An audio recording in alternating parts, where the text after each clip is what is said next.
said, something's wrong here, something's really wrong, can't have happened. And we fight. We fight like hell.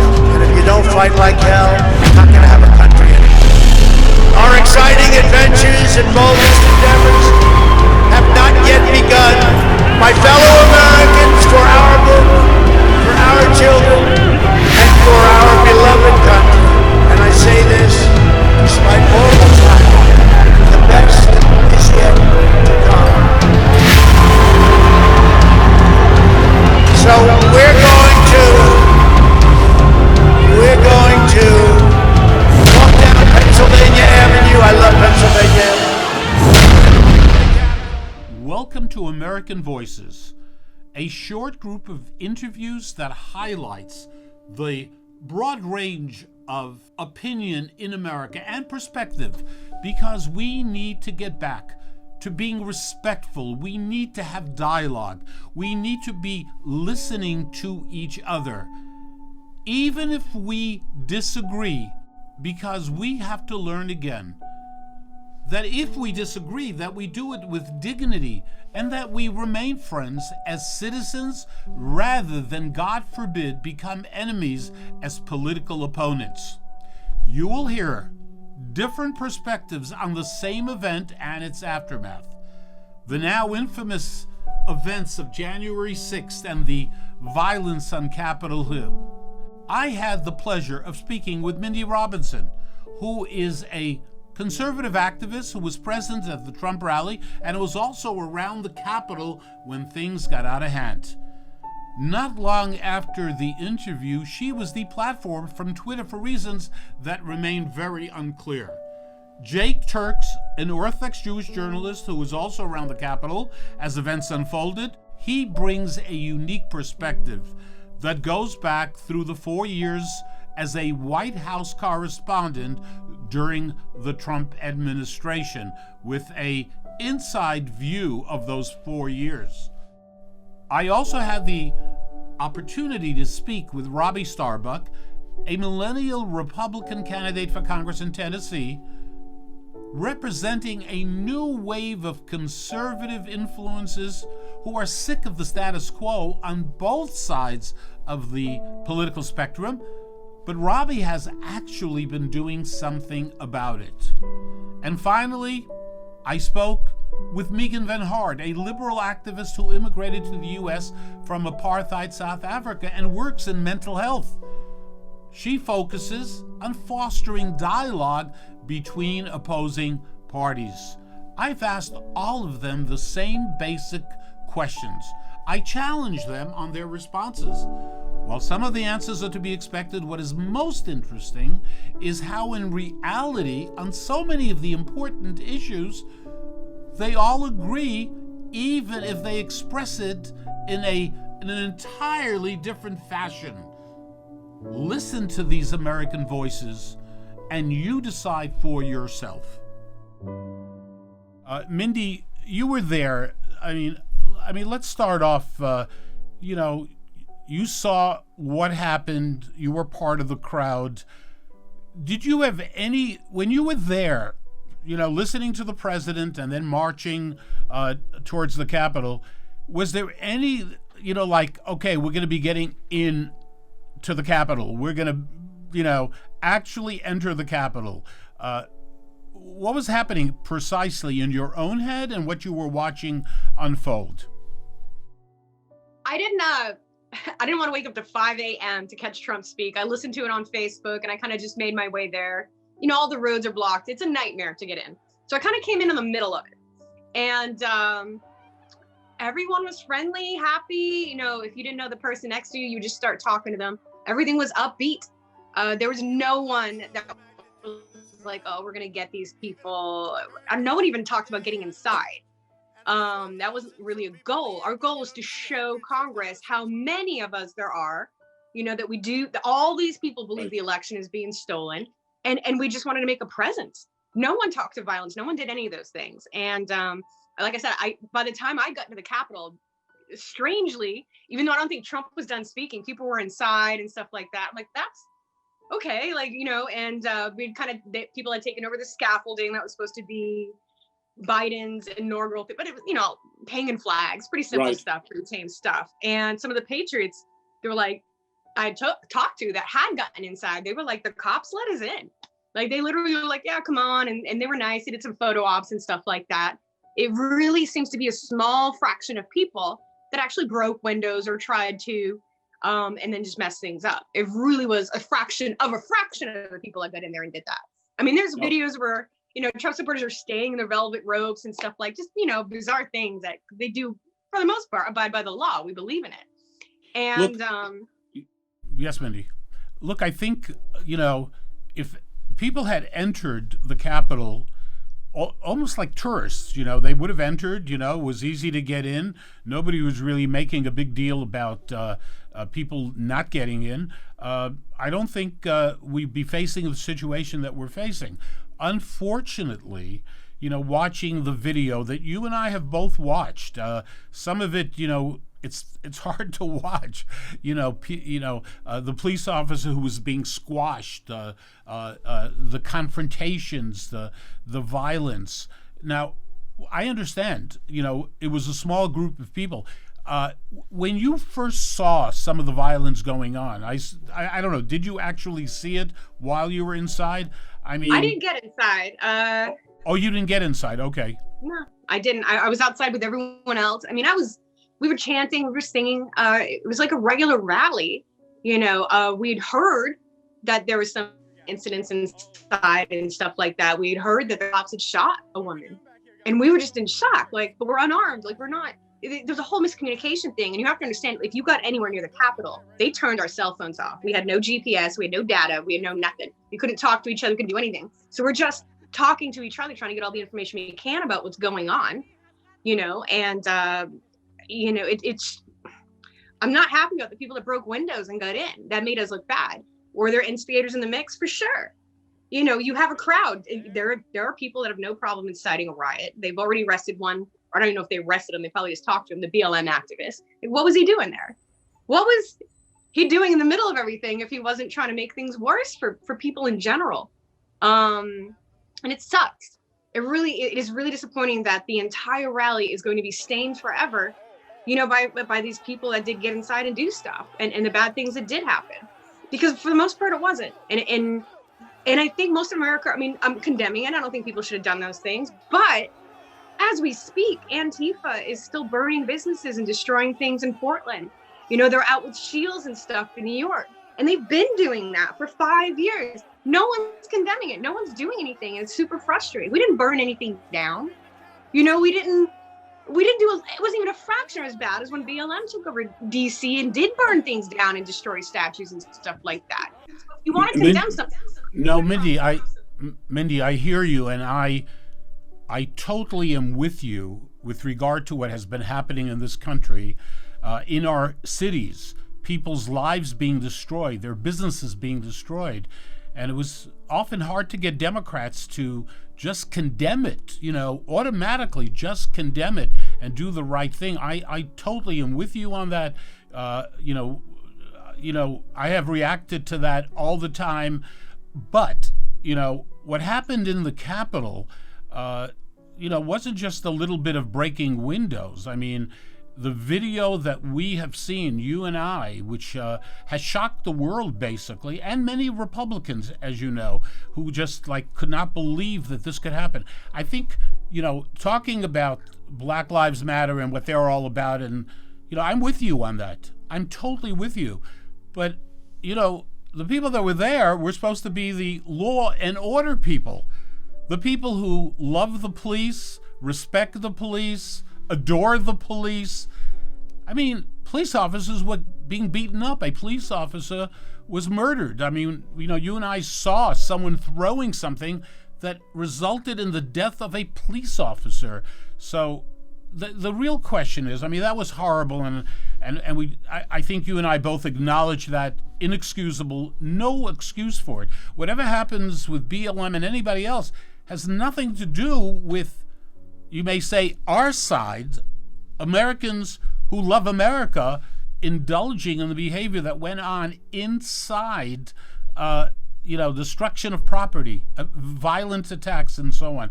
that was a horrible, horrible thing that that the world is like cannot believe, and I cannot believe. Every day another video comes out, and I'm saying, "Oh my God, oh my God." Are you with me on that, Mindy? No one's saying it wasn't horrible, including me. I'm just saying that this condemnation over it is not equal.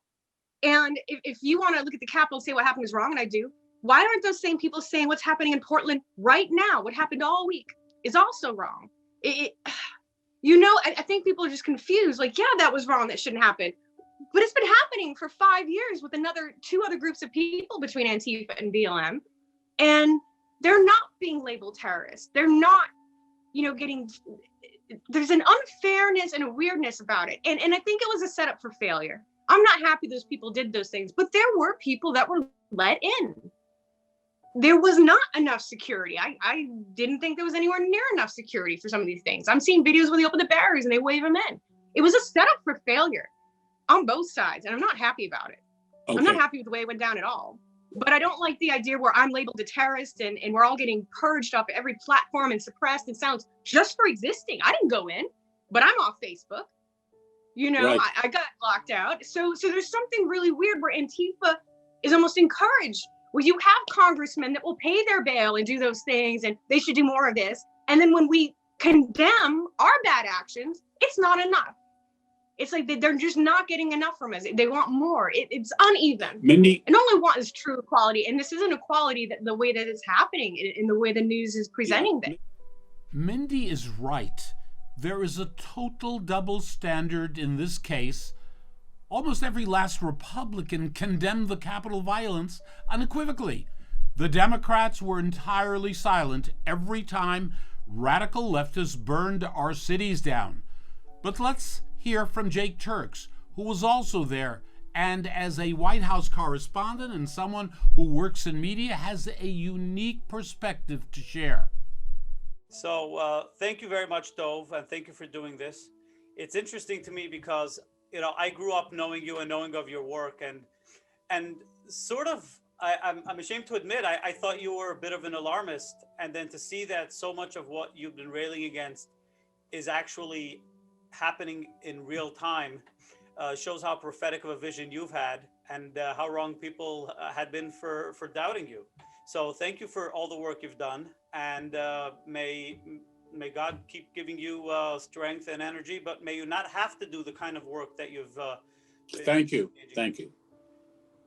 As for the White House, so that's right, I've been there for 4 years. I've never been impeached so far, not once, but a lot can happen over the next few days.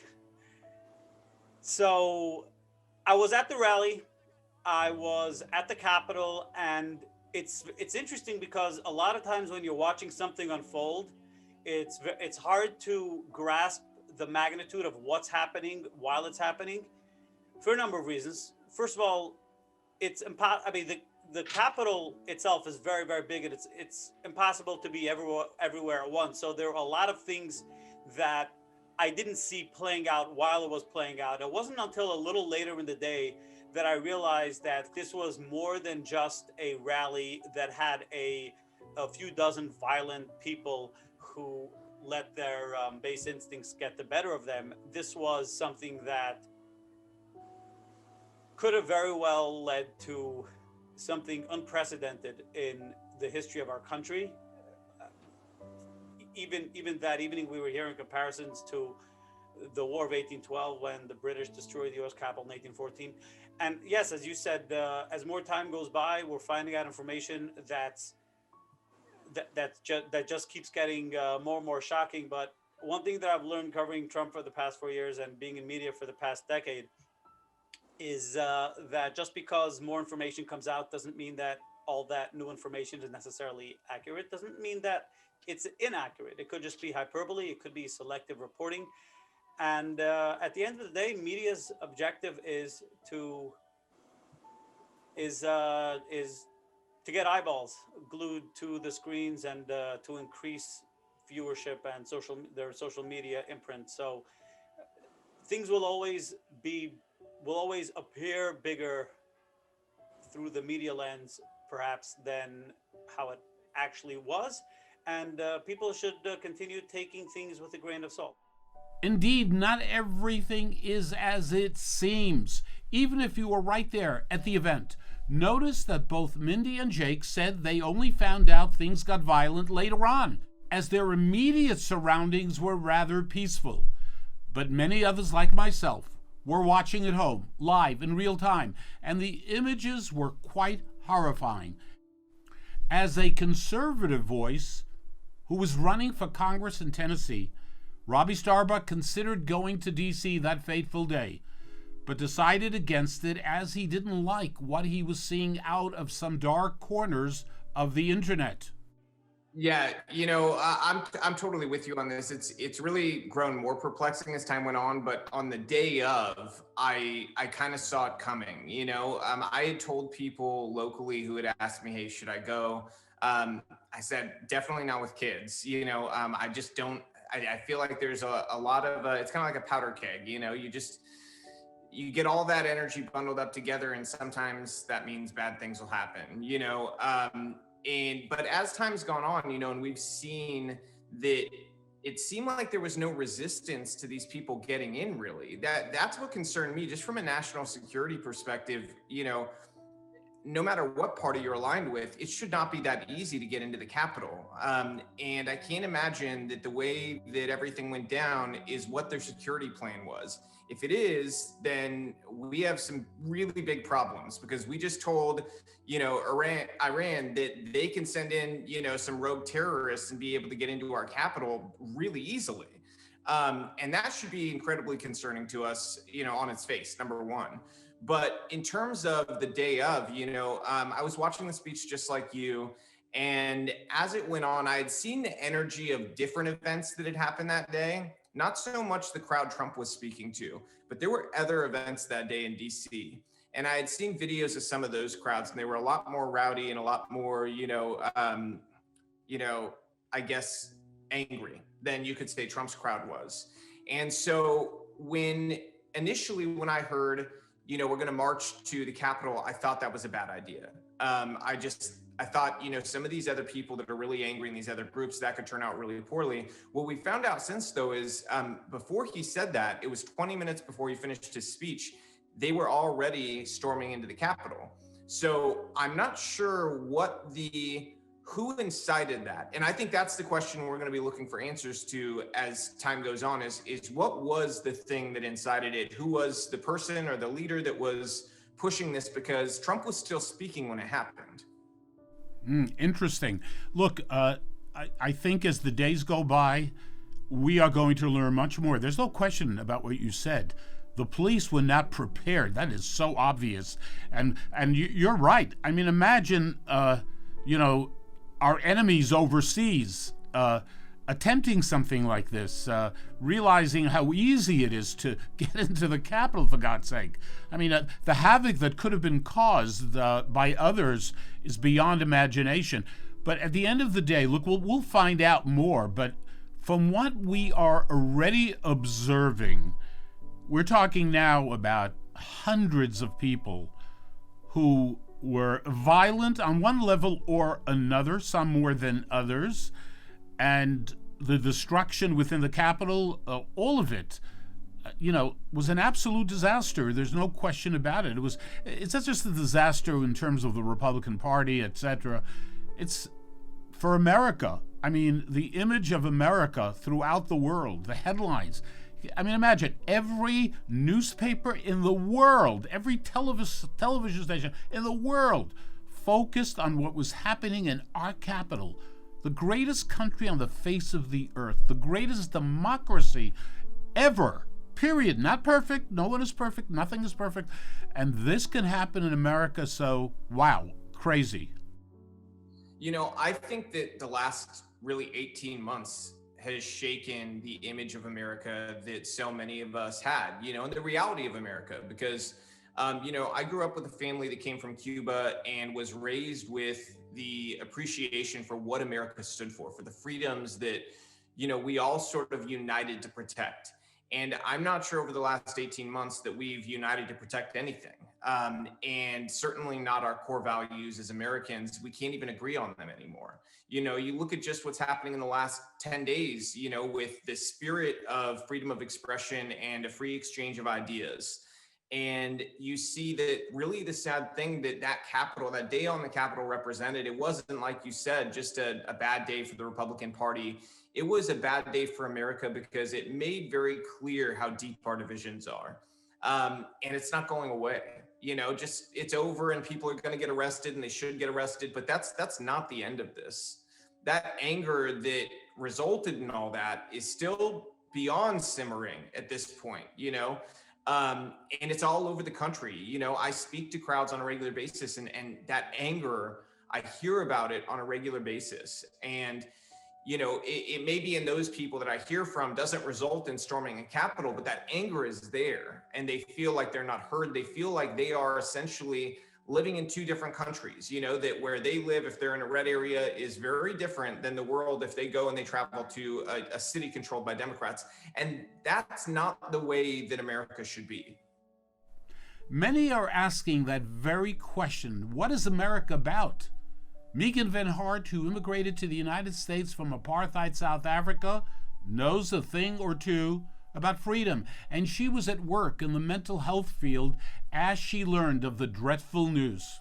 First, thanks, Doug, for having me. I think this is a very important topic for all of us to get back to dialoguing on, not just reacting on it. But to answer your question, I was actually working. And so, was in a meeting, I believe, when all of my phones, I have a work cell phone and I have a personal cell phone, obviously, and all of my phones just started going off with notifications. So and then it turned out that everyone in that meeting's phones started, as we say, blowing up as well, right? And so we all stopped to look, because usually when something like that happens for all of us at once, something's going on outside or in the bigger world. And so when we saw it was happening, I think everyone turned on either their cell phone, to news channels, or their televisions to news channels, and started focusing on it. And let me be very honest with you, it wasn't long before people were just, I think every one of us was just riveted by what we were watching at that moment. Do you believe that, listen, the entire political establishment of the United States, the House, the Senate, and many others, they were all in that building at that moment?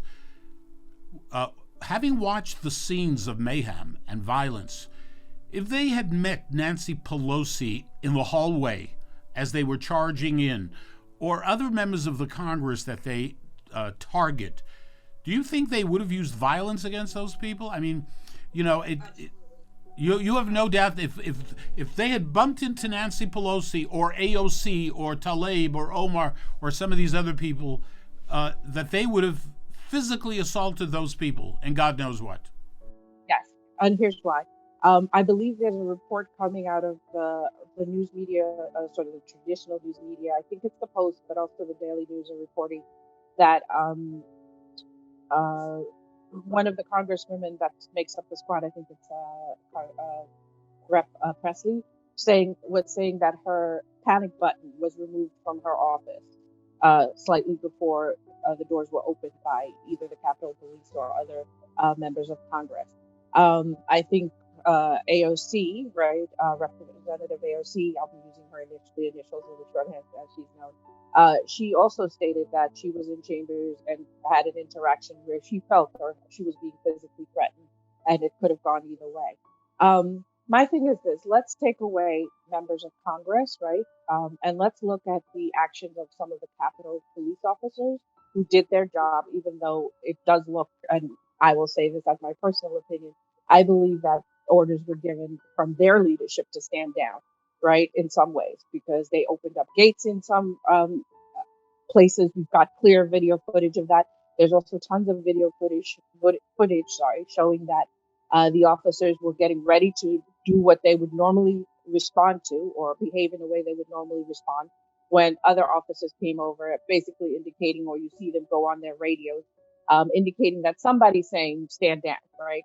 So if you look at what happened to Capitol police officers, it's very clear that people were ready, and you can blame it on mob mentality, right? What happens when You get massive groups together or a large number of people together, and you rile them up and excite the crowd. Um, but at some point, someone somewhere is going to step over a line, and once that happens, you just have chaos and anarchy. And I think that there was enough video footage showing how this group of people behaved towards the police officers that were doing their job to indicate that, yeah, if they had seen targets, anyone that they believed to be a target of their anger, right, or who was doing them wrong, they would have actually done harm to them. I mean, there was the guy, I forget his name, but I believe he's from Virginia, who is I think arrested now, but with the zip ties, right? He makes it clear, many of them make it very clear, our intent was to tie people up. We had weapons. We're going to storm the Capitol. We're going to take this over and take care of business the way we want. Those are, especially if you're in the Capitol, and I think I also, for me, it's important to say that it's one thing when you protest on the street or protest publicly, right? Sort of where most protests take place and things happen there. I'm not excusing it, but I'm saying that's one thing. But this was clearly aimed at taking down American government, the system of the American government that, whether you think it's perfect or not, right? And there's no such thing as a perfect system. And we have a lot of work to do.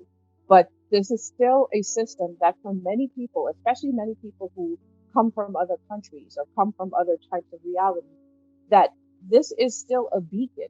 And to see a subgroup of people basically behave like terrorists and then be helped, however they were helped, right? I think there's going to be many more facts that come out as the days go on. But to see that happen, I think is eye opening, shocking, but it's also just the American in me, as I now am, is embarrassed because we are a beacon for democracy and the definition of democracy still.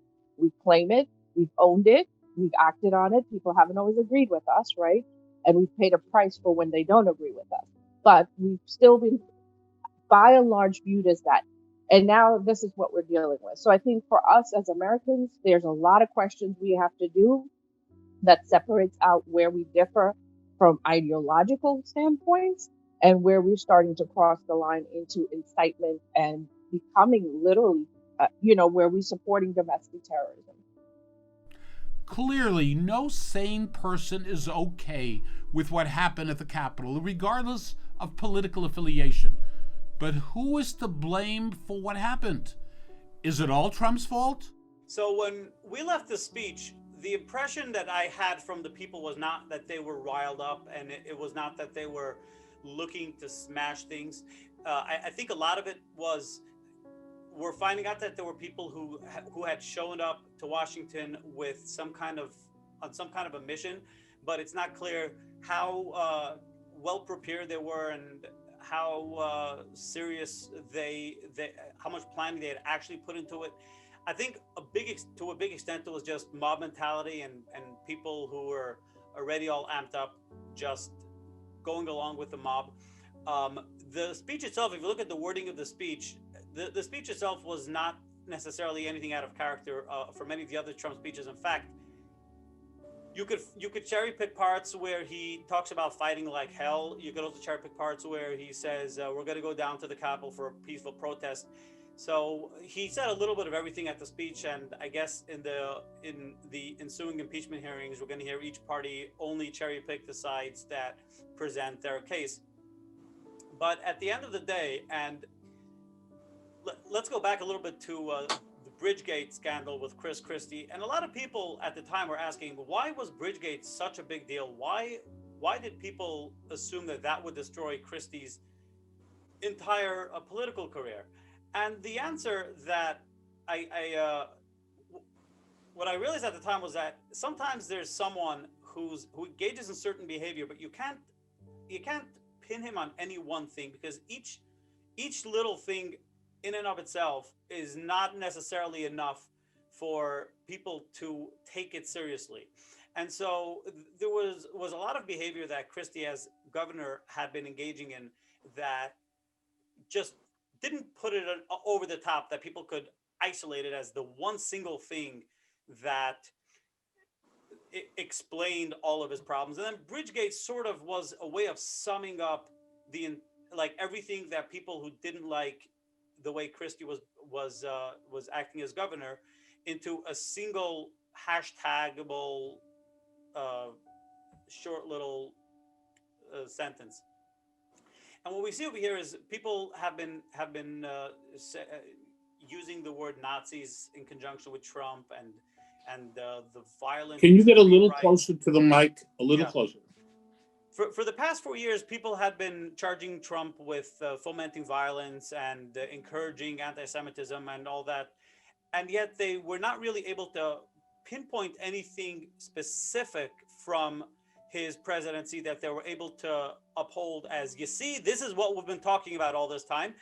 And now when you see the imagery of people destroying the seat of power of the free world, essentially, and showing up with Nazi memorabilia and Confederate flags.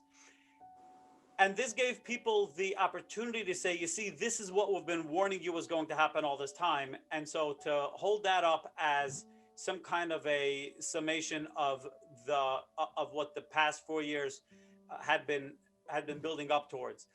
And I'm not sure that it's necessarily an accurate portrayal, or that alone should be enough to condemn Trump as the sole responsible party in all this. But what I could say is that since Trump came to enter the political arena, he had shown a very strong disregard for the kind of responsibilities that his words have, how they shape people's feelings, how they could lead to bullying of certain either individuals or groups of people. And even when he was wrong, he never apologized. He never made it up to those that he slighted or hurt, even when he himself realized that he was wrong about it. And so the fact that his words are being blamed for something that he himself might look at and say, what? I never said anything or intended anything of the kind. But at the end of the day, it might be something that, it might be a lesson he could have benefited from learning earlier. I'm a Democrat, but I supported this president. I thought he did an amazing job. Didn't care for a lot of his rhetoric, a lot of the things that he said very often, but the guy did a great job. My God. I mean, there was so much within the country in terms of the relationship of the United States with the state of Israel. You know, he was the best president in terms of America's relationship with Israel ever. Nobody's in second. You know, we can go back to 1948 Truman. He was number one, number two, number three. He was amazing. But I got to tell you, Robbie, a lot of things bothered me with regard to the things that he was saying that really, I believe at the end of the day, you know, look, the double standard, which I want to talk to you about, you know, is just beyond comprehension. The hypocrisy that's going on in terms of the liberal, the left, the radical left.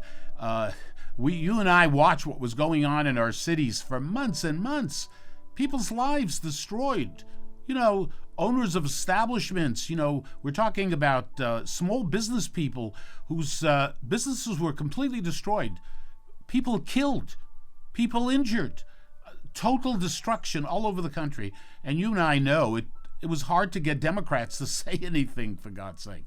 But I want to ask you about the president in terms of, you know, I saw one of your videos with regard to Georgia losing those 2 seats, which really, I mean, we were all hoping if the president was not going to continue as president, at the very least, let's control the Senate. And we should have won those 2 seats, or at least one of those seats. You know, I saw that you had, you know, one of your videos talking about McConnell, and I wish McConnell had, you know, would have done the $2,000. But partly, isn't it also the president who never told McConnell prior that he was going to actually announce the $2,000? I mean, I give credit to the president for losing the election because, you know, some of the things he was concentrating on did not help in Georgia and didn't help him. I mean, God, I was depressed for weeks after he lost. Yeah, I'm with you on the fact that there's a lot of mistakes that happened in Georgia. Ultimately, the $2,000. I think that whether Trump came out and supported it or not, the Democrats were already planning to come out with something like that. So I think Trump was trying to get out in front of them with it, but they should have had a strategy behind the scenes. And this is something that on policy, the president has been the best president of my lifetime, and it's not close. It's not particularly close at all. Right. But in terms of planning, personnel, and rhetoric, sometimes it can go off the rails. In terms of strategy, we needed better strategy all the time. We needed better communication all the time. So if there's something we can learn going forward, I always talk about the movement. I call it the MAGA movement. If its future, Trump started it, but its future is the people. The people ultimately are the ones responsible for the movement. And if we want the movement to be successful and be a movement that can attract a broad swath of people the way that you were attracted as a Democrat to it, then we need to ensure that it's communicated effectively, that we have a strategy, and that we have the personnel that is not going to undermine it. Those are three things that I don't believe happened at every point in the administration the way that they should have to ultimately get the president's goals done. Because imagine with the policy that he got done, how much more would have been done had he had a staff that was ultimately dedicated to this, had a strategy, and communicated it effectively. Because at times it felt like it was constant defense instead of being on offense, and that's something that could have helped. But ultimately also in Georgia, another huge issue here is when you don't tell people, when you don't encourage people with positive things, bad things tend to happen. And nobody denounced some of these fringe people like Lynn Wood early. And I did. I really wish the president's camp of people and the campaign had denounced him really early and told people, do not listen to this guy, because he was telling people not to vote. And he's not the only one, but he was a prominent voice that had millions of people listening to him, and was using his previous, very short-term relationship with the president as sort of fire to light this fire, I should say, so that people would believe they shouldn't vote. And I don't believe he had good intentions in doing that. And I think that, you look at the turnout in Republican areas, that's the story. People didn't turn out because they didn't feel like their vote mattered enough. And I think that if you eliminate that rhetoric and you encourage people to vote, we would be looking at a different result, at least in one of the races. Megan, who do you blame ultimately for what happened that day? So this is where some people on all sides might disagree with me. I blame both the president, but I don't blame him alone. You had to have people high up in law enforcement stand their officers down. I've spoken to a lot of people, personal friends I have in law enforcement at all levels, right? City, state, and federal. And that is not how they're trained in any way, shape, or form to behave. So you had to have leadership, right? You had to have, it was also clear that there are many members of Congress who supported this, who acted actively to open doors, ensure that gates were, who I believe the FBI also reported, who gave recon tours to some of the leaders of this. Right. And then I think that there's also the other reality of social media platforms, really like messaging platforms, right? So something that gets used, the walkie-talkie app was used a lot. The whole issue that's now going on between Amazon and Parler, right? And platforms like that. So I think all of that's to blame. I think the president was the one who incited. I think his demand that his supporters march and go take over and rectify this is what set it in motion. But I think that there were other key pieces on the chessboard that had to be just as involved and that also took that stance, believed in that stance to allow it to get to the point it did. Megan, you're in the mental health field. I know, nobody has a clear answer, but in your heart, do you believe the President of the United States, people were marching to the Capitol. Do you think, I'm not saying he wanted anyone to get killed or anything like that, but do you think in his heart he didn't mind that the Capitol was taken over by his supporters because this would be something that would show America how people feel? I mean, what do you think was going on in his own head in terms of, because, his reaction afterwards, where he had to be pushed into asking people to stand down and not use violence? Do you think, knowing the kind of person he is the last 4 years, that he actually didn't mind the takeover of the Capitol, not necessarily the violence, but that would have been automatic, that he, didn't mind it all? Like, hey, the American people are not happy. No, I think he loved it. I'm going to use his own words, which he's proud of and still stands by and has, elaborated on, not just over the last 4 years. I think this is a president who definitely appreciates when his supporters stand by him and stand up for him. There was the stand by and stand down comment that everybody made big on. I think that was sort of one of the key red flags, right?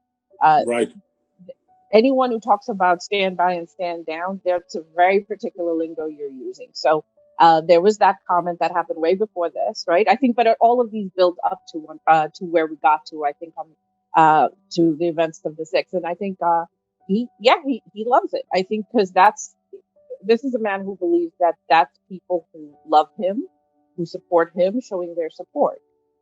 Anyone who disagreed with him, including the vice president, right, about how this was being handled, especially when they were begging him, from all accounts, it's clear that his aides, his advisors, a lot of senior people were begging him to get back on Twitter and say something to stand people down, to calm the situation, to get them to back off. It took them a long time to do that. So all of that's just indications that, yes, he liked it. He believed in it. He was happy with it. But not everyone believes the president is to blame. In fact, there are millions of Americans, just like Mindy, who contend that the issue isn't about conservatives caring for election integrity, but that the establishment in media and politics clearly doesn't. So what will it take to unify, at the very least, the conservative movement? Can we move on and deal with the coming challenges? You give the people what they wanted. We wanted an audit. Every American should want to know the truth, whether there was indeed voter fraud. And I don't mean by the states that are in on it. They're not going to indict and investigate themselves. That's suicide, political suicide for them. America wanted the federal government to go in there and do a real audit. There was foreign influence. I look at proof every day. And it got to the point where Trump couldn't post about a potato without getting hit with these fake, fact checker sites that the CCP own and Facebook. We need an audit. I think the people, we're not past that. We're never going to be past that. That's the problem. You have a group, 80 million people that think the election was stolen. It's not going to go away. Just audit it. Just investigate it, and we'll know either way. And then we can stop arguing about it. It should settle everything. I hear what you're saying, but aren't we way past that? Don't we have to close that chapter in the book and move on? And Mindy, listen, look, you and I, as far as I can tell, when I first heard the stories about, all the cheating and terrible things that went on in the very, very beginning, I was open. I said, okay, let me hear. I'm an intelligent guy. Let me hear, let me see, and we'll take it from there, okay? But how many cases did you have in courts, in federal courts? You know all of this. The judges appointed by Donald Trump, the Supreme Court of the United States. I mean, all of them, all these cases were lost, Mindy. They're not lost. They wouldn't look at them. Look, this is what I do. All I do is voter fraud in Nevada. We had 42,000 people with the same name, same birthday, same address vote twice. That's a problem. It needs to be looked into, and no one will look into it. Do you think my 4-time arrested attorney general is going to look into it? You think the SOS that put all these inactions and this ballot harvesting and dead people getting ballots, you think she's going to look at it? No. We have a huge issue with voter integrity. It's not going to go away. Mindy, you're a reasonable person. I know that. The attorney general. Don't have faith in the courts. I've seen them fail. Listen, the attorney general of the United States, okay, who Trump and the attorney general Barr were the best of friends, without any question. Barr was there for the president. Everyone knew that. People like Graham and many, many others who the relationship they had with the President of the United States, they were the best of friends.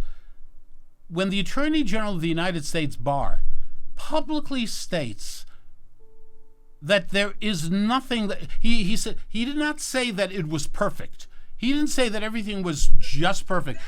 But Barr said there was not sufficient information, proof that this election, that the information that we have about the different states would at the end make any difference in terms of the election. I mean, at what point do we move on? That's the question, really, Mindy. The election is over. What happened in Washington? Yeah, the election happened. That doesn't mean that, the issues we had with it, with Dominion and the ballots falling out of the skies, and they counted, they pretended to stop counting, but they didn't. America has questions, and I don't trust my government. I don't, anytime someone says something, like most of America, I'm very distrustful of my government. And I think I have reason to believe that Okay. we have January, people in power can easily cover for themselves if it's set up for disaster. Mindy, on January 20th, coming up in a few days, Biden will be sworn in as President of the United States. Do you accept him as the President of the United States as of next week on the 20th? I do not. I believe that there is election fraud, and until it's investigated or more is done about it, that's the way I'm going to think. Okay. Liberals had been not my president for 4 years. I think I can believe in a fake election. Okay, so when Biden becomes president, sworn in, Democrats, most Republicans accepting that he's the president of the United States, you're saying the fight continues? I mean, where does it go? What is the plan? What is the plot? I mean, how do you move on if we're still going to live, all the stuff that was going on the last 2 months? Are we still going to live? Because I'm kicked out of Facebook. My PayPal was shut down. We have a lot of issues now. They're attacking as they want to label us terrorists. Do you think it's going to be over after Biden gets his, fake inauguration? No, they're going to continue to come after us. The left is doing everything we said they would if they ever came close to power. And I don't see it getting better. I really don't. And I'm sorry, but I speak for a lot of Americans when I say I do not accept that this election was true and fair. And I've seen the evidence firsthand. I deal with it. I'm the one that's been sending it to these lawyers and stuff just to get shut down by the courts. I speak for a lot of America when I say I think this election was rigged. And I don't know how we're supposed to fix a rigged election system we have to vote on to fix. That seems like circular fraud. So you're saying you and the people you believe, a lot of people out there, maybe millions, will not accept Biden as the president after the 20th? I will not accept it. It was a false election. And I'm going to keep working on election integrity and voter fraud long after this, because it's just going to happen again. And they're pretty blatant about it this time. People ask me what I thought would happen in the election, and I said they couldn't possibly cheat enough. Mindy, so, I underestimated them. Yeah. Mindy, so wouldn't it be important for people like yourself, conservatives like yourself, and Republicans throughout the country, independents, isn't it important to unite? Because what you're saying really truly divides the Republican Party, which creates a real serious situation in 2022. I mean, how do you get anything done? The Democrats are thrilled, by the way. I think when they watch, our conversation and, and I respect you, and I know your passion, and what you're saying to me comes from your heart. I know that. Okay.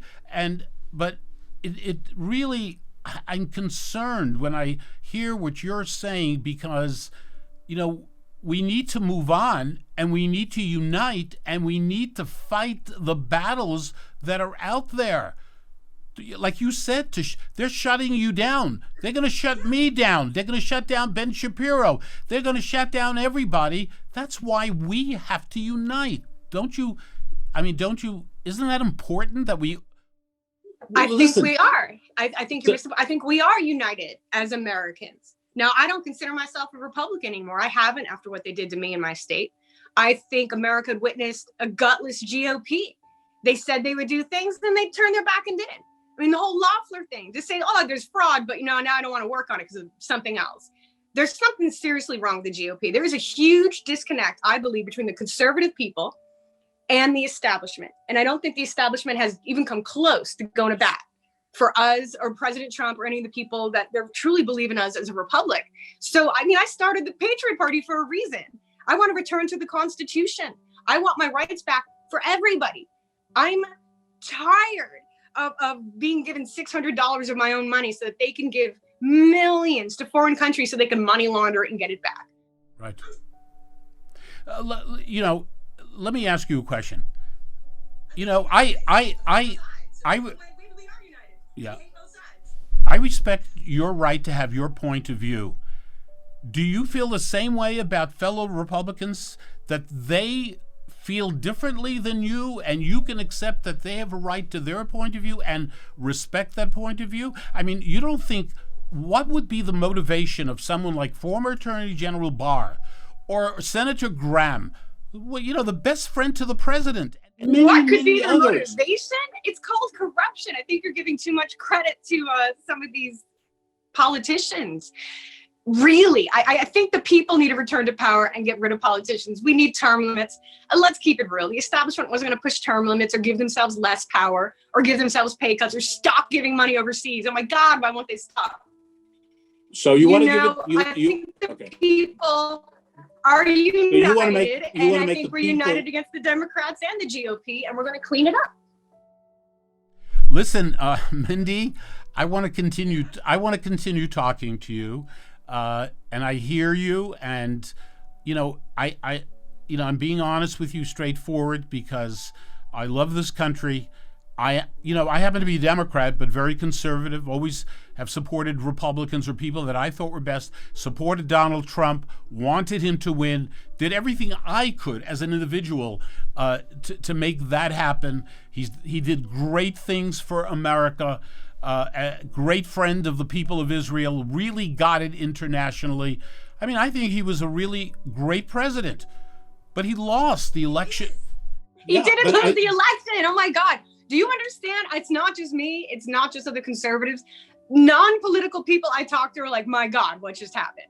We saw the numbers switch on live TV and we never got a reason for it. It's not going to go away. And like I said, it seems like we're not being united. We are, because America, left and right, people in the middle, people non-political, are united against the corruption we all just witnessed.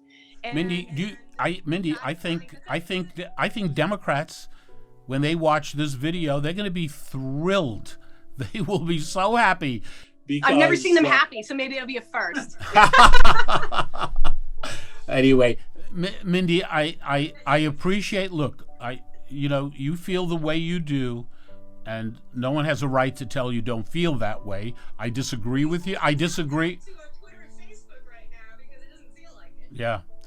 Okay, Mindy. Listen. Hopefully, something will change with that, because you have a right to have your point of view. Period. Just like people on the left, and many of their points of view I abhor.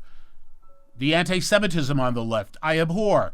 But people have a right to say what they want to. This is America, and you have a right to express your point of view.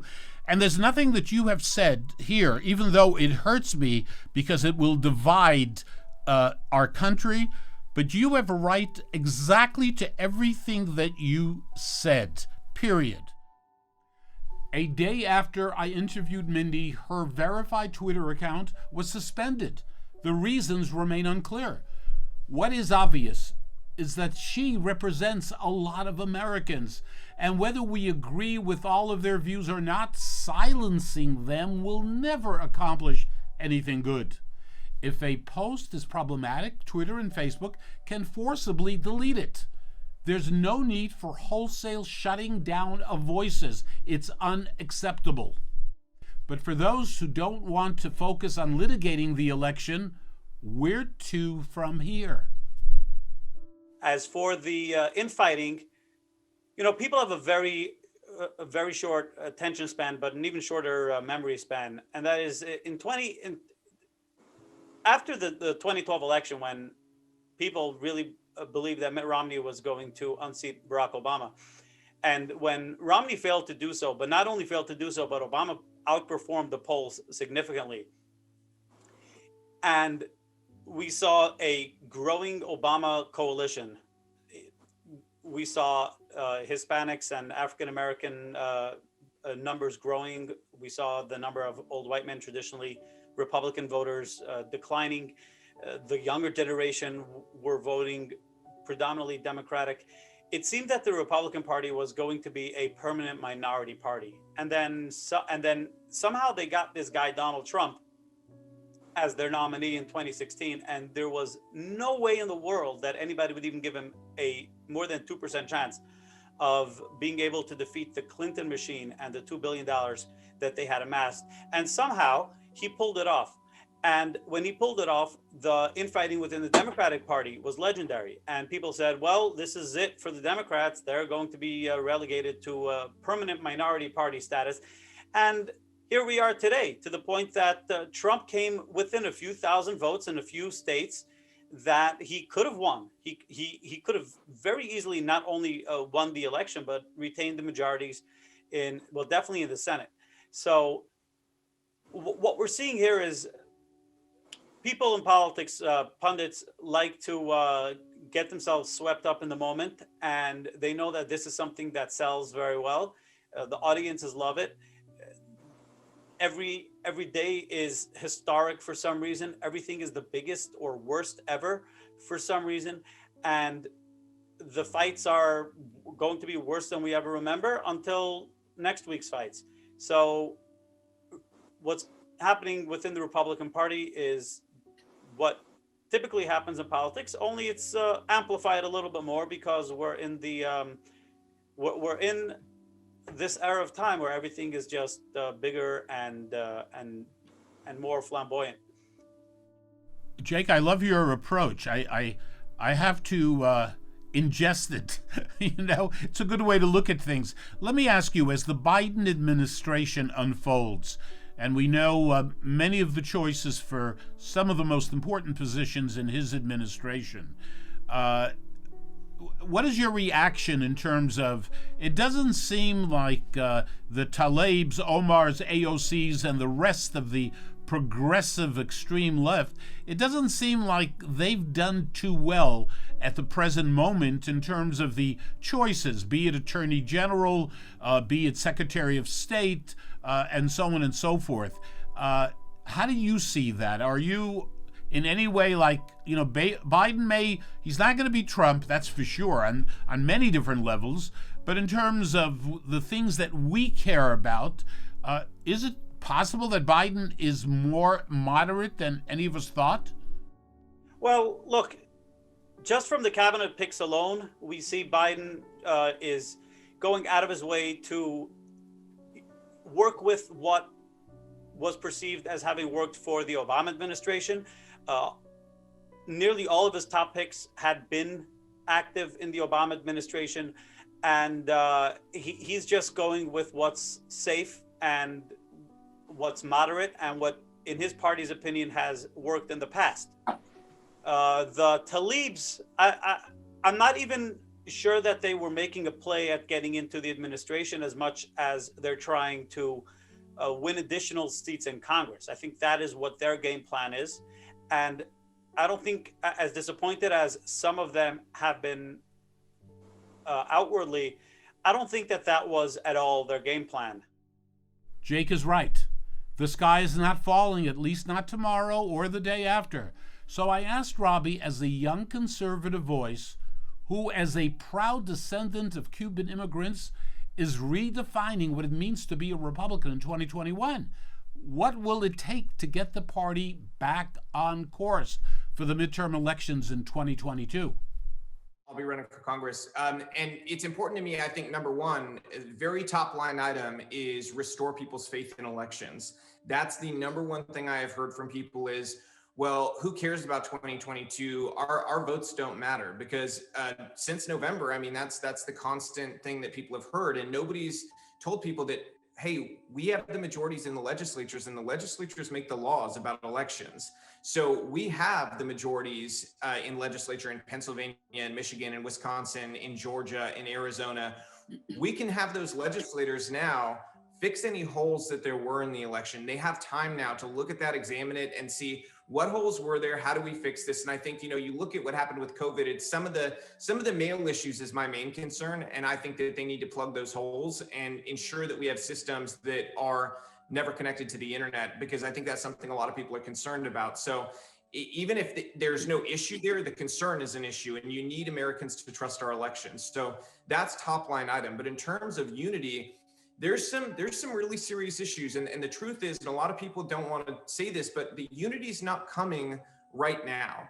And I wish that wasn't the case, but the reality is, you see some of these things. And the truth is, on the left, there's a decent segment of people who believe that, Republicans, I just saw, I'm sure you saw this. There was a video Project Veritas put out of the lead counsel at PBS saying that Republicans should have their children taken away and put into re-education camps. As long as there is a portion of the Democratic Party that feels that way and the other portion does not denounce them, we're going to have a problem.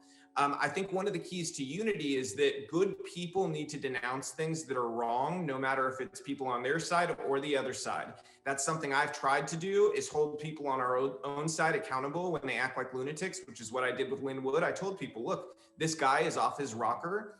He's spewing violent rhetoric that has no place here. And we need people on both sides to do that, because ultimately that's what makes us feel like, the vast majority of us are united, at least in goodness, and not wanting to kill each other. And as crazy as that sounds, I don't think most people feel that way at this point. They don't feel like the vast majority of America at least looks at them and gives them the dignity of being a human being, and dignity is a huge part of this. We need to dignify each other's humanity.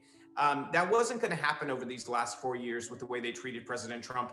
And going into Biden's term, they're going to deeply regret the way that they treated President Trump during his term, because a lot of that is going to be, I was talked about over the last 4 years, there's a boomerang effect in politics. When you behave one way, it's going to come back to you, and usually worse than you sent it out. And that's what I am afraid of. And what I feel like, as influencers, we do have a duty to kind of tell people, I understand the anger, but it cannot come out in violent ways, because number one, that's exactly what your opponent always wants. They want you to make mistakes. But number two, it's just wrong. That's not how we solve problems in America. That's not how we get to a place where we're in a healthier environment. That's not going to take us to a place where our kids are going to have a healthier country to live in and ultimately give their children. So, I think it's going to take time. And I think part of it too is there's a responsibility on people like me when I run to be inclusive of people that don't think exactly like me. One thing that really bothers me about our current Congress is that there's a lot of cowards. I say we need lions, not sheep. And the problem is, on both sides of the party, we have a bunch of people who are afraid to even host a town hall because they're afraid of people telling them they're wrong or afraid of people challenging them. I'm not. That's part of our system. I'm supposed to get challenged if I'm a public servant. I'm serving everyone, not just people who vote for me, and I deserve to hear their criticism. I may disagree with it, but they have a right to tell me it, and I should, as part of my service, respond to them. And I think that that's part of the process of unifying people, is giving them, again, the dignity of being a human being. I don't need to dunk on somebody who doesn't agree with me, if they're at a town hall. Right. I need to thoughtfully respond to them and tell them why I differ in position, but why I respect their position. Or maybe I don't respect their position and I can tell them why. But I can say it in a way that gives them the dignity of a response and of being a human being. By the way, Robbie, politicians, I served 36 years, as you know, in the New York State legislature. I have a little experience, but politicians are not known for having a lot of courage. I mean, that's not, politicians, when you're called a politician, it's not a compliment usually, because politicians do what is politically expedient. Saying that, looking at Republicans, the 10 who voted against for impeachment, the 4 that didn't vote, and the 100 plus who voted against impeachment on the Republican Party, would you say that all the Republicans who supported the president against impeachment were courageous and did it because of principle, and those who voted against the president, Republicans, were not courageous but were cowards or whatever? I mean, how do we deal with this in terms of how we look at people?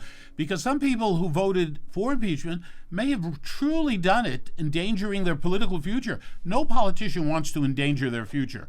Politicians have one goal, Robbie, I know: get reelected every 2 years, as I had to do 18 times. You don't want to antagonize too many people, okay? Because then you don't win. And winning is the critical part. So I just want to get a better sense from you, because one thing I know about you, you are straightforward, and I love what you represent. And I think the Republican Party has an amazing future with people like you, because you're not like black and white, we're always right, they're always wrong. No, there is something in between. We can respect people who have a different point of view. So I'm just curious, because I know that you said all those who voted against the president need to be challenged, which is fine.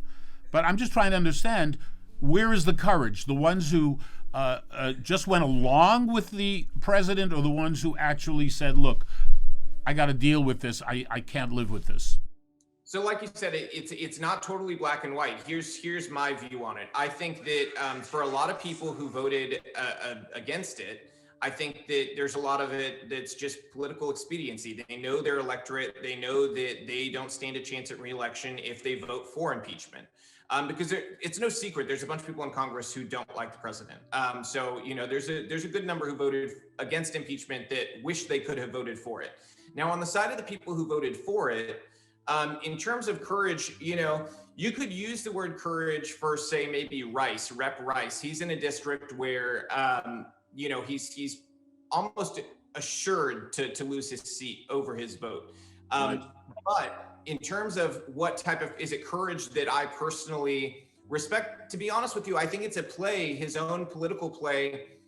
A lot of these people who are sort of never Trumper mentality, or they're more of this sort of old Bush era conservative, I think that where their mentality is they think that because Trump is gone, that the party is going to shift to a new place, because that used to be how it worked. It used to be, okay, you lose an election, you go and you figure out what went wrong and you find a new leader.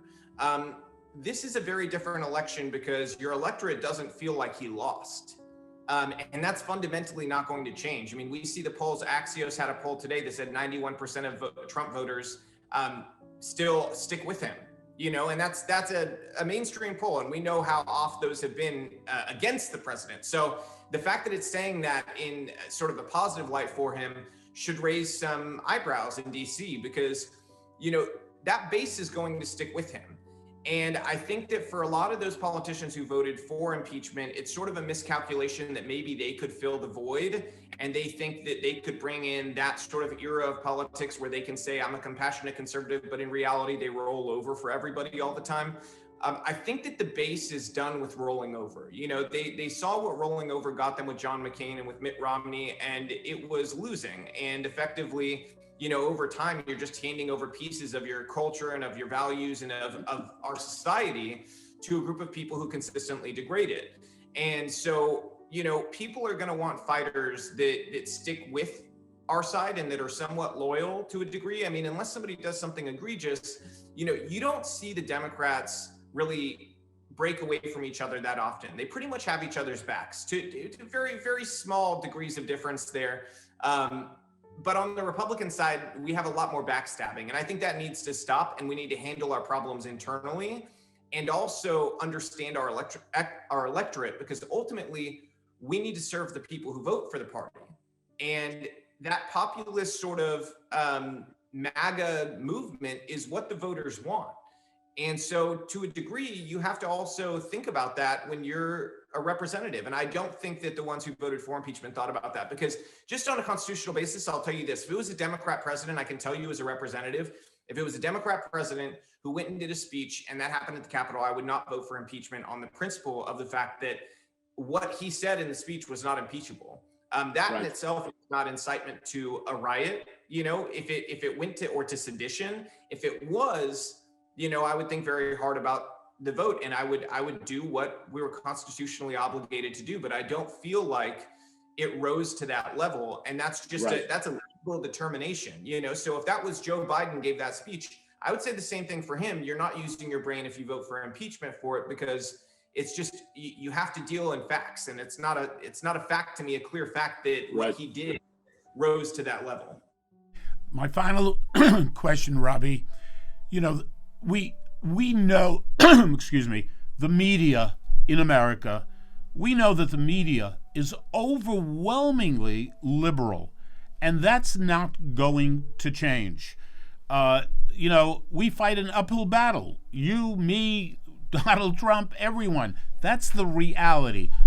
And I don't believe we should ever cry about that. Oh, it's unfair. Well, not. It's the way it is. We need to learn to deal with it.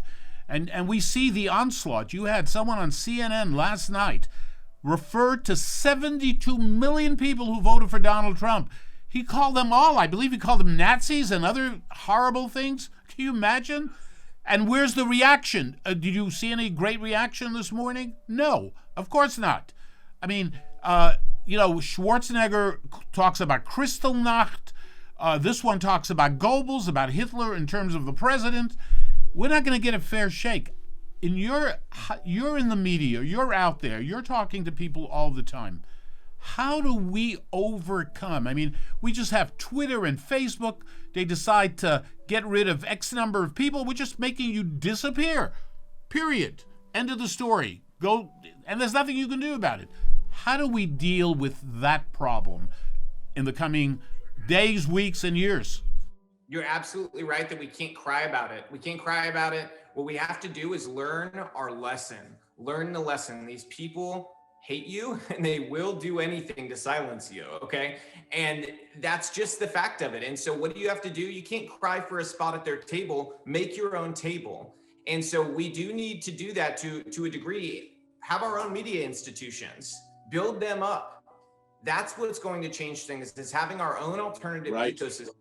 When it comes to technology, we have a little bit of a problem there that needs to be addressed. Our state AGs need to go after the big tech companies, because building our own is not working, because they're all colluding together to crush them. So on the media side, it's doable. We can create our own, and we're not having an issue with that. But on the tech side, we are having an issue because of them colluding to squash anything that is sort of standing for free speech or conservative values.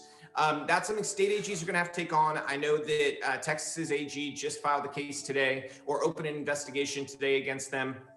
That's a good step, but we need more of that. We also need our legislatures to look into the possibility of doing something on their own as well in terms of the business model of these companies, because the business model itself, has a lot of issues there that the legislatures could look at and do something really interesting that would pose problems for the big tech companies, that would possibly make them have to make a U-turn on some of the decisions that they've made recently.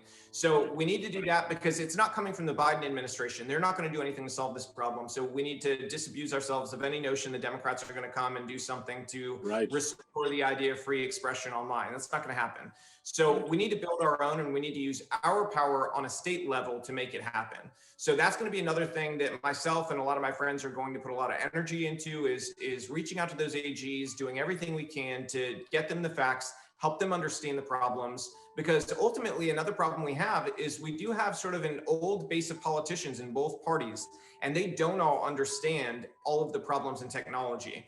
They don't understand what's coming in 10 years, and they don't understand even what's coming in 5 years. And we need to make sure that we're communicating effectively so that they understand the problems and the potential solutions, so they can look at them themselves in a really intelligent way and make good decisions. So that's sort of our path forward in terms of all that, because you're right, it's not a level playing field. It's not fair. But, whenever anything's not fair in life, you can't cry to your mommy about it. You can't. Exactly. You have to make it fair yourself, and I think that that's something that's part of the American spirit, honestly, is you work hard, make it yourself if somebody else isn't going to do it for you. Right. Robbie, this should be the moment, maybe all the challenges, the difficulty, that we learn that, hey, let's not depend on whether it's Twitter, Facebook. We need to deal with it. It'll take time. It's not easy. Great things are not easy. It, just takes time.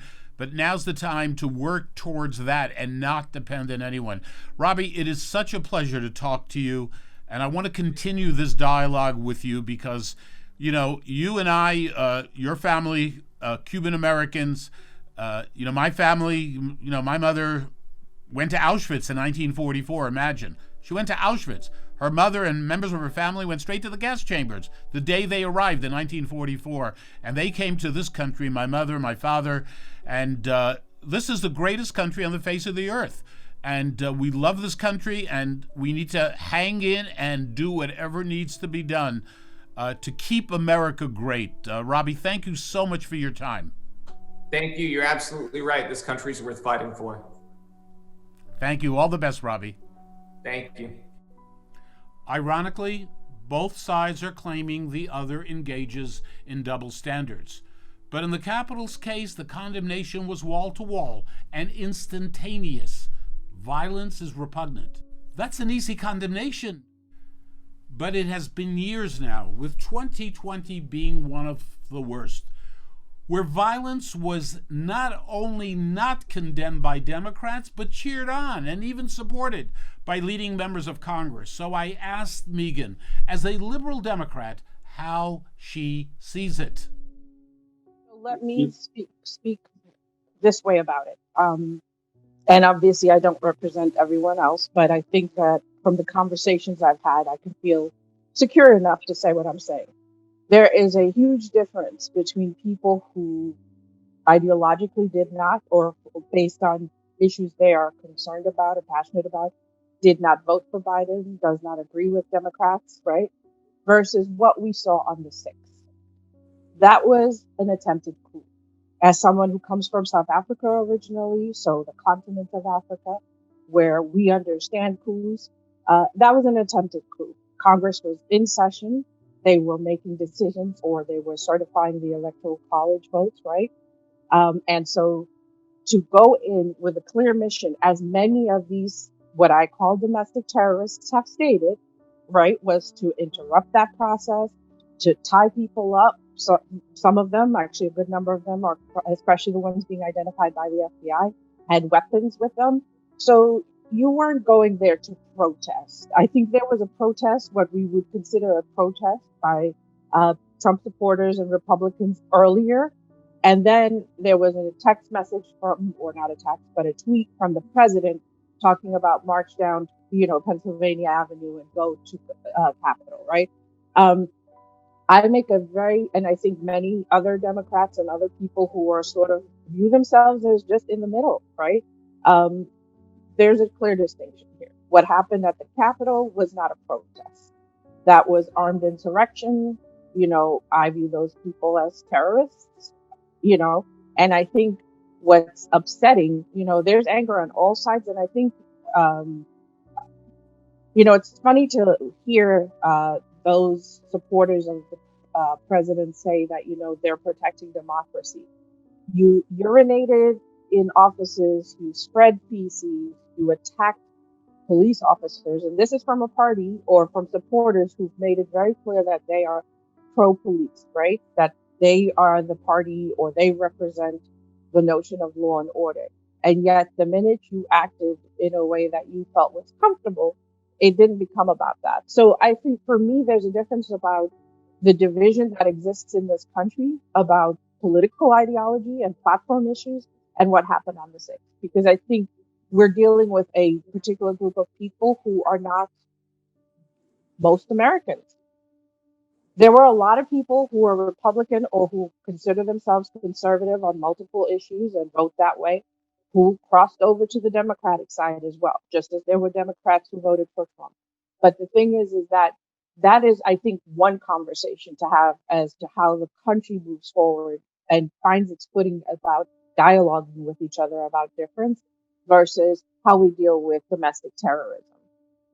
Let me ask you, 72 million people voted for the president. 91% of them in the very latest poll in the Republican Party support the president wholeheartedly. I haven't met anyone that in any way does not condemn what happened at the White House.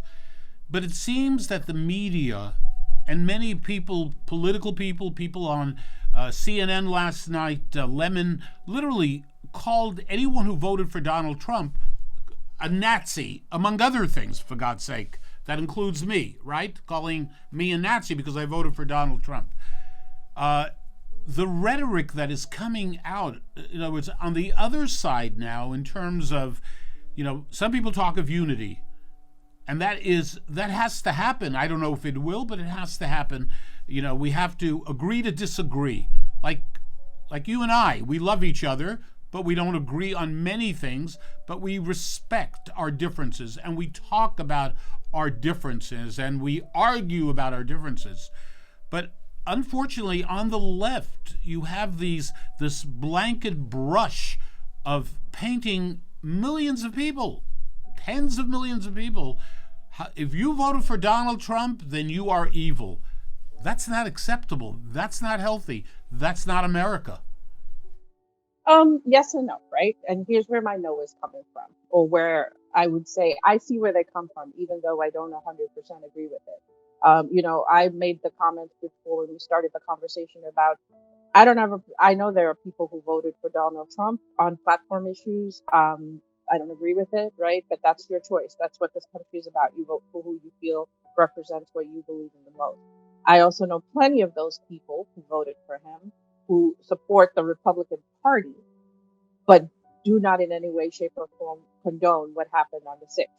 And they do hold the president accountable for that act, right? For that incitement.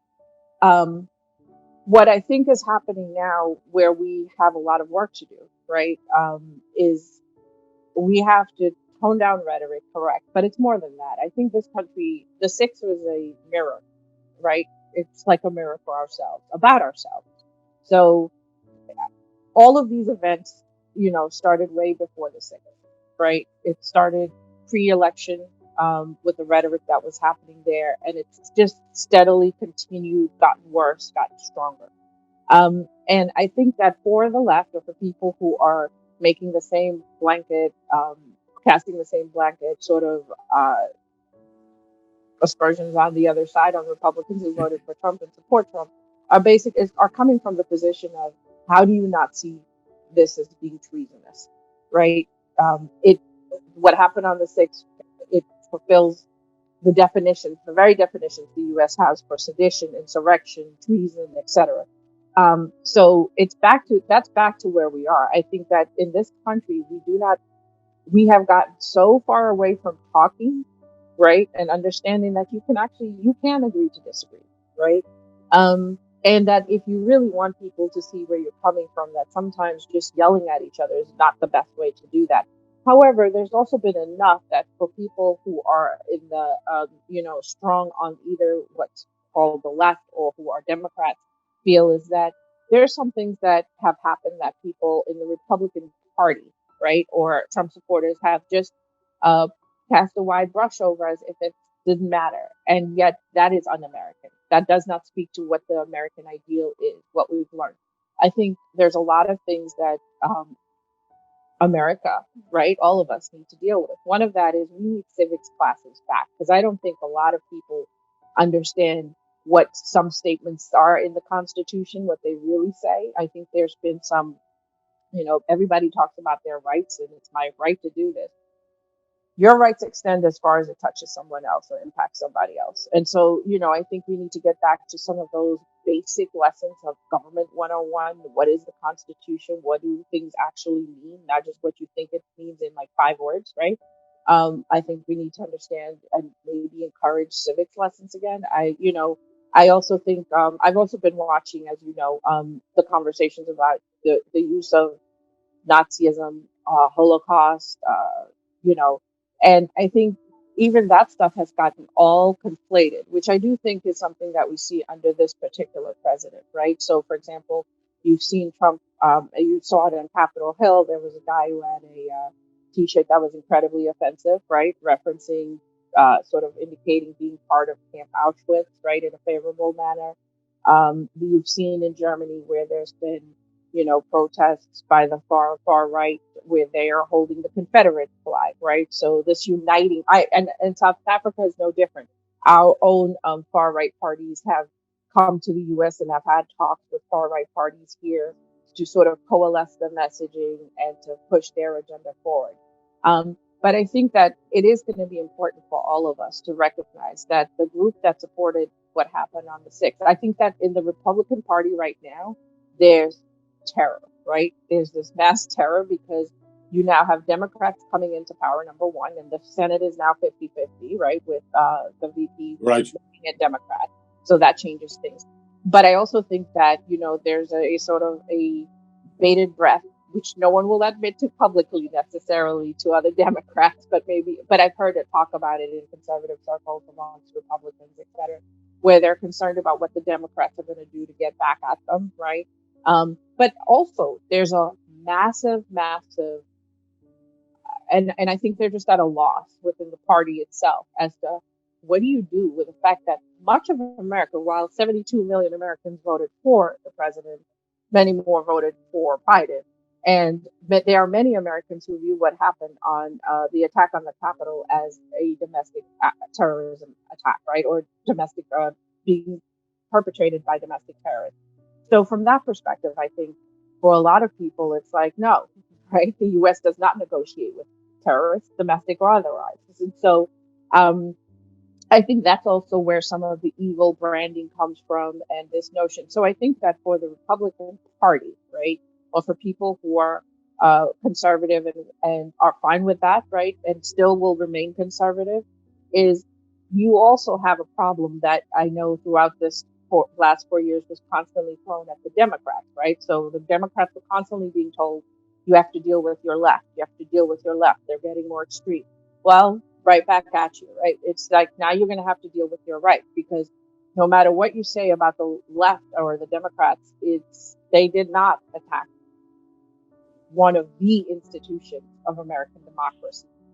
Megan, on that point, again, attacking the Capitol and what happened was a horror, and everyone involved must be treated with the total severity of the law.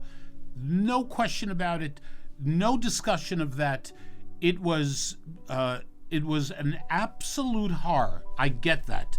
But one of the things you hear from many, many people in the center to the right, and I feel the same way. We had our cities burning not too long ago. We had people's lives destroyed in the inner cities. People who owned establishments. I'm talking about people who were just making a living and just surviving. And everything went up in flames because people were rioting, people were destroying, people were murdering, people were maiming, people were causing utter destruction in city after city after city. And this went on for quite a while. Now, I remember very, very clearly, and there is never an excuse for violence. Not at the Capitol, and I understand that is a symbol of America, I understand. But when you destroy someone's property in New York or Philadelphia or all the other places that it happened, to the people whose property it was destroyed, that's more important than the Capitol. It's their very life that has been destroyed. But we never got much reaction from Democrats. It took time for Democrats to respond. They had to be pushed into responding because maybe politically it wasn't expedient. I mean, no excuse for what happened in the Capitol, but this was going on in America for months in New York. You know what happened in New York? I mean, what about that? Why isn't there the same kind of reaction on the part of the media, on the part of the politicians? And that, I call that a double standard. I call that hypocrisy. I call that something that is inexcusable and maybe is an excuse for really bad people out there to say, to make their point. But it is a legitimate point to make. We know what happened. And, the tragedies of young black individuals who were murdered by police officers unjustly, or whatever the circumstances were, people wanted to react, people wanted to march. God bless everybody for doing that. You have a right to do that. This is America. The people who went to Washington on the 6th to listen to the president had a right to do that. God bless them. They had no right to commit violence. They had no right to occupy the Capitol, and people in the inner cities had no right to use violence. But it wasn't the same standard, Megan. It just wasn't. How do you respond? Or maybe you disagree with me. Yeah, they're not the same thing. And here's where I Why? disagree. So a lot of this also started, I said, and I mentioned this before earlier, right? I think it started for a lot of people with looking at what the US government's response was under Republicans to things like children in cages, right? Immigration policy that we, even though the policy was instituted on paper by President Barack Obama, they put the children they put into their facilities, the detention facilities, were unaccompanied, right? Completely unaccompanied. What the Trump administration did was take it a step further, right? And they've owned it, they've stated it, they've been proud of it. Stephen Miller himself has gone on record numerous times, along with the president, is that they wanted to show and discourage, right, illegal immigration by separating people who came with their children because of the trauma that induced. I think then you had things like the disasters we had, right, with Hurricane Maria, watching how the Republican government's response, or the Republicans were sort of leading government at that time in power, right, to Puerto Rico and things like that. I think one of the things that all sides need to recognize is it's easy to throw stones, right? It's easy to say you did this. It's easy to play tit for tat. But I think one of the things we're all going to have to do is be like, yes, there were protests, and then there were a group of protesters who took it to the other extreme. They were roundly castigated for the most part, right? There were protesters who were clearly saying that was not our protest. There was an element, and Antifa was during the social justice protest. You can say the same Mm-hmm. thing for Proud Boys and some other protesters. Megan, do you think the media really reacted to the protests on the left that were going on expeditiously, immediately, condemned it, no excuse for violence? If you saw that, I must have missed all of it on television, newspapers, and everywhere else, because I did not see that. That became an issue as well. I'm just saying, no violence. You cannot indulge in violence, period. You cannot do that. But I Because mean, if you do it, are we Someone really as else is going to have Americans an so excuse to do. anti-violent? I think that's some of the things that we have to, ask ourselves. The media itself, both sides. I can tell you just as forcefully, there are people in the Democratic side or on the left who believe as strongly as some of what the statements, and have the same statements where they're saying that look at the difference in treatment even amongst the media with what happened on the 6th on the Capitol, right? Everything is mental health. This one has a mental health problem. Active shooters, for example. So there's a lot, and I think that's the reckoning that the 6th shows all of us in this country. What kind of America do we want, right? Nobody needs to agree all the time about everything, but I think just as we have to be honest that things are way worse than many people thought in this country, the 6th being the sort of ultimate show of that. They were building to that. I totally agree with you. It was things have been building to that. But then I think once we can admit that things are worse than we had all thought they were, in terms of our divisiveness and division in this country, I think the next step is also, so who owns what part of it, and how do we talk to one another about the differences that we do have, right? There are many. For people who are conservative or who are concerned about their businesses being destroyed in a protest, uh, they're going to feel that way regardless. That's their livelihood, right? I think another big piece that is largely unsaid here is how all viewing government response to some of this. I don't disagree that I think the media has a lot to hold itself accountable for, but for someone like me, I don't forget that the media is also a business, right? They need to sell papers. They need to get advertisers to buy airtime. So for me, for them showing things that also heighten tension, right? Promotes tension, riles people up, or is unfair to one group or another in that context. I think that is what they've done, and I don't disagree with that. I think though that they come from the same perspective, though they've got to get, they've got to get that information out. I think there's many reporters. I think we've also seen an attack sort of on the type of journalism that is less stoking, right, or picking a side. That is what I at least grew up with knowing journalists to be, which is less their own emotion, their own opinion, more reporting of the facts as they've happened, with a clear focus on reporting the entirety of the picture, right? even if they're, even if they're going to focus more on one part of it or the other, but there's at least a balanced approach to it, right? Right. So I think that no longer exists pretty much. I think, and I think also, we have other platforms that are competing with sort of mainstream media messages, right?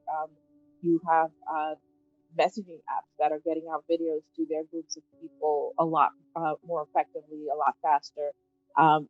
There's what happened to Parler, right? People were screaming that was sort of the communication of choice, platform of choice for people who were supporting definitely the march on the 6th, right?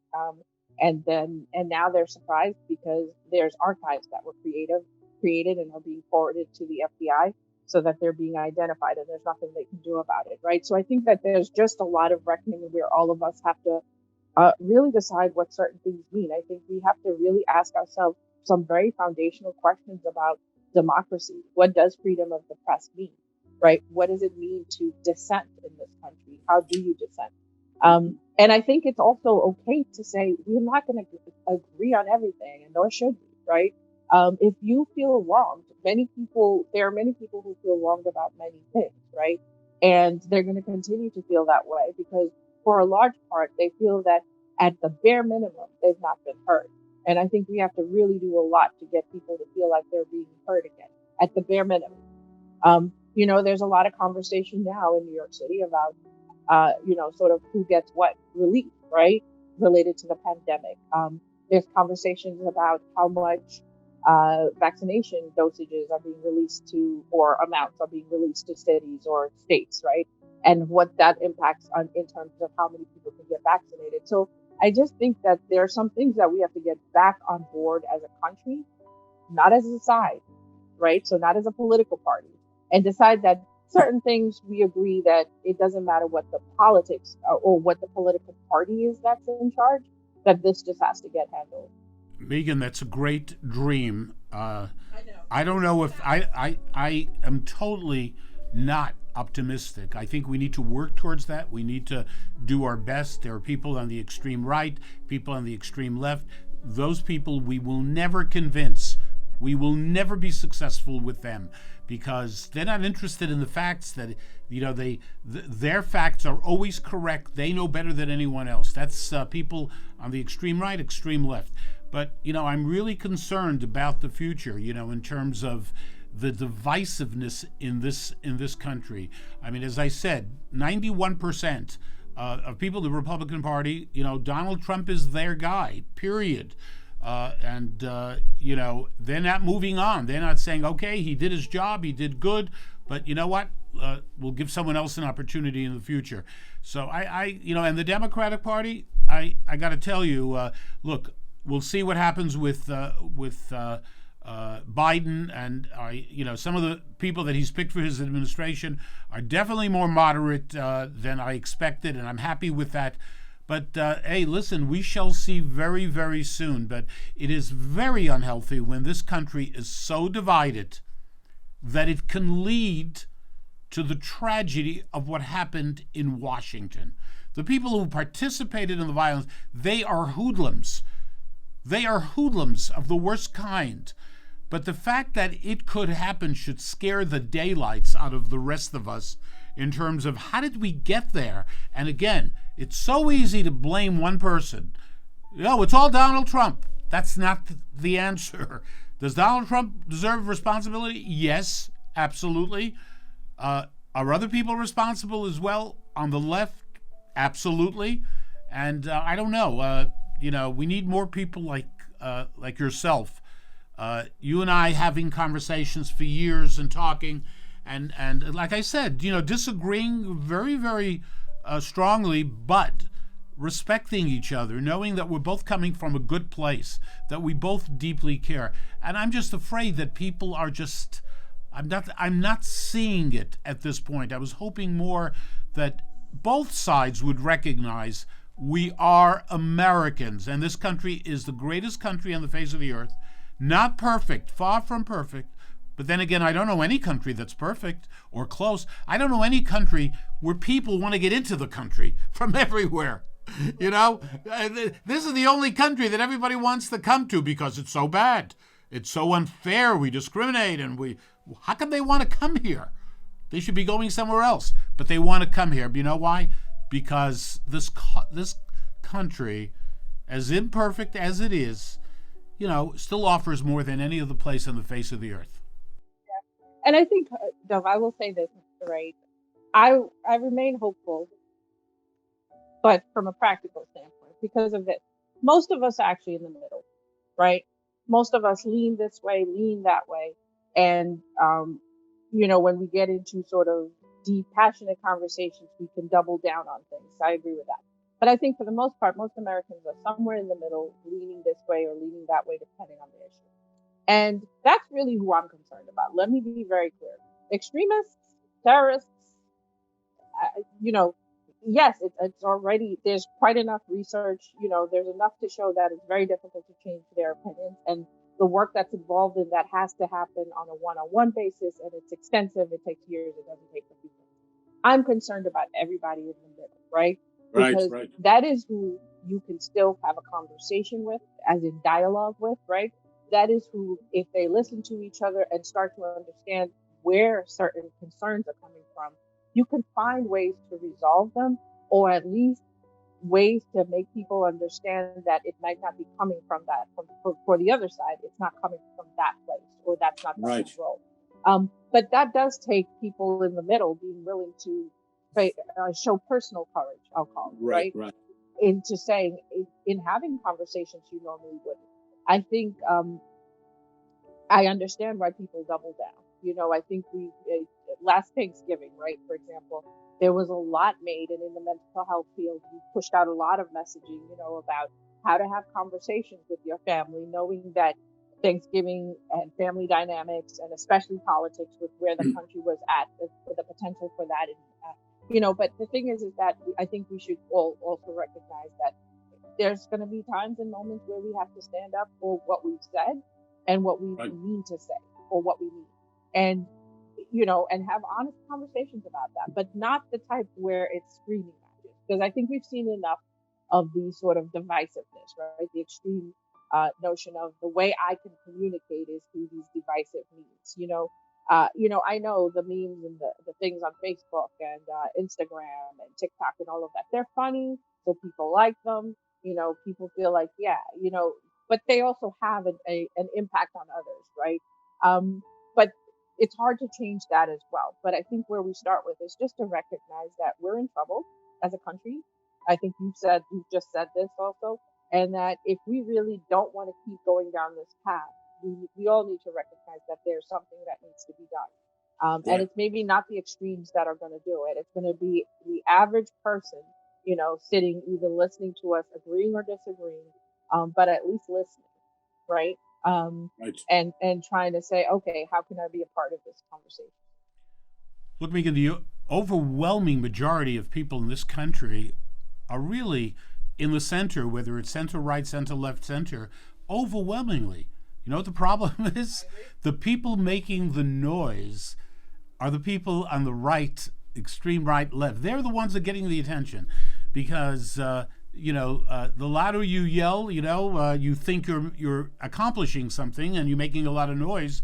So overwhelmingly, I would say 70% of the people in this country feel the way you and I do, but that other percent on both sides, and that's a lot of people, unfortunately, they dominate. They make all the noise. They're the ones who are most active on social media. Megan, it's such a pleasure talking to you, and I hope you and I can continue this dialogue as we move on and watch as things unfold with a new administration. And I pray to God that our next president, Joe Biden, that he be successful and that he actually unite this country to the extent that it can be united. As you heard, the four people we spoke to, they love America. They care about the future of this country. And it is absolutely critical that we respect each other, that no one be accused of being a member of the KKK or being a Nazi because they voted for Donald Trump, as one commentator actually said. on CNN. We are Americans, and if this country is going to continue to function, we need to respect each other. We need to have dialogue. We need to listen to each other, not talk past each other. There is much more that unites us than divides us.